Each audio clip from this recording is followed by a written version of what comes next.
Welcome to the Slop Farm. Enjoy the video. You start by confirming your watch is paired and updated because Apple Pay requires a linked iPhone. Open the Watch app on your iPhone, tap Wallet and Apple Pay, then choose Add Card. Follow the camera capture or enter details manually. Once you add a card, verify it with your bank via the method they request. Make sure you have your bank app or SMS access ready. Once verified, your card appears on both devices and you're ready to move on. Once done, enable the features that make Apple Pay seamless. On the Watch app, set your default payment card and enable double-click side button for quick access. Make sure wrist detection is on and a watch passcode is set because Apple Pay requires them for security. You can also sync recently added cards and tweak notifications so you see transactions instantly.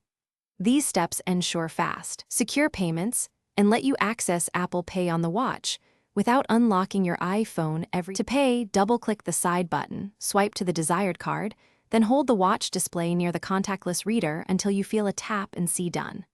For transit, open the transit card or set Express Transit if supported, then tap the reader without authenticating. If payment fails, restart your watch first, then remove and re-add the card.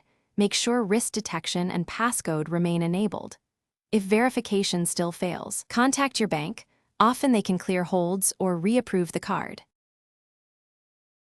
Thanks for watching. Consider subscribing if we helped you today.